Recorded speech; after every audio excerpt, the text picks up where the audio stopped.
जब जिंदगी सब कुछ छीन ले तब भी अगर कोई उठकर खड़ा हो जाए तो वही असली हीरो होता है।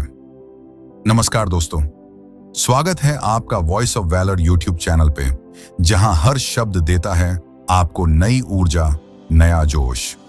अगर जिंदगी में चाहिए थोड़ी सी रोशनी तो आप बिल्कुल सही जगह पर हैं।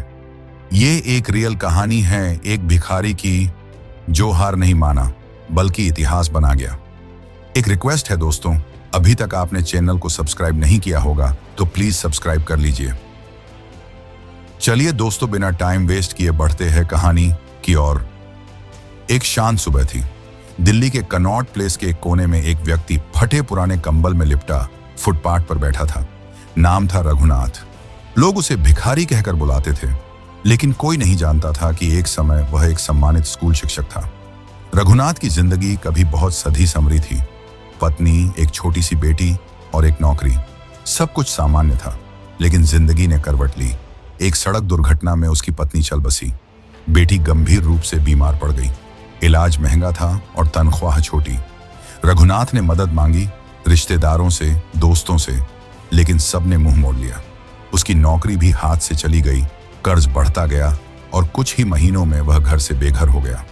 अब वही शिक्षक जो बच्चों को उज्जवल भविष्य सिखाता था, दिल्ली की सड़कों पर भीख मांग रहा था। लेकिन कहानी यहां खत्म नहीं होती। एक रात रघुनाथ एक प्लास्टिक के बोरे पर सो रहा था। तभी एक छोटा सा लड़का उसके पास आया और बोला, चाचा, आपके पास पेन है क्या? मुझे लिखने का मन कर रहा है। रघुनाथ को जैसे कुछ याद आ गया। उसने अपना पुराना झोला टटोला और एक टूटी फूटी डायरी और कलम निकाली, जो कभी उसका सबसे बड़ा हथियार हुआ करती थी। उसने पेन उस बच्चे को दे दिया और उस रात वो सो नहीं पाया। सोचता रहा, मैं भीख क्यों मांग रहा हूं? मैं तो शिक्षक हूं, ज्ञान तो अब भी मेरे पास है। सुबह होते ही उसने एक लकड़ी की डंडी और कागज से एक छोटा सा बोर्ड बनाया और उस पर लिखा, यहां गरीब बच्चों को मुफ्त पढ़ाया जाता है। लोग हंसे, बोले, जिसके पास खुद के खाने को कुछ नहीं वो स्कूल क्या चलाएगा? लेकिन रघुनाथ नहीं रुका। पहले दिन 2 बच्चे आए, अगले दिन 5, फिर 10। वो बच्चों को सड़क के किनारे बैठाकर पढ़ाने लगा। पत्थर की पट्टी पर लिखाता, कागज पुराने अखबारों से लाता और किताबें कबाड़ से जोड़ता। एक दिन एक पत्रकार ने यह दृश्य देखा। उसने अखबार में एक रिपोर्ट छापी, सड़क का शिक्षक जो हारना नहीं जानता। दिल्ली भर में हलचल मच गई।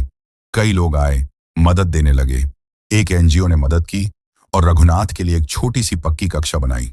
आज वही रघुनाथ, जिसे लोग भिखारी कहते थे, एक छोटे से स्कूल का संस्थापक है।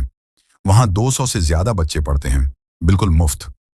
रघुनाथ कहता है, मैं भीख मांग रहा था, लेकिन जिंदगी मुझे सिखा रही थी, हारना मना है, गिरना बुरा नहीं, लेकिन उठना जरूरी है।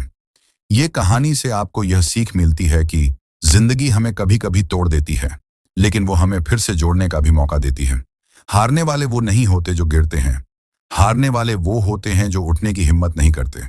अंत में बस इतना ही बोलना चाहूंगा, कभी अपने हालात को दोष मत दो, क्योंकि सितारे अंधेरे में ही चमकते हैं और सच्ची कामयाबी सिर्फ जज्बे से मिलती है, हालात से नहीं। दोस्तों, आपको स्टोरी पसंद आई होगी तो वीडियो को एक लाइक कर दीजिए और चैनल को अभी तक सब्सक्राइब नहीं किया होगा तो सब्सक्राइब कर लीजिए, ताकि मैं जब भी वीडियो अपलोड करूंगा तब आपको वीडियो की नोटिफिकेशन आ जाएगी। धन्यवाद।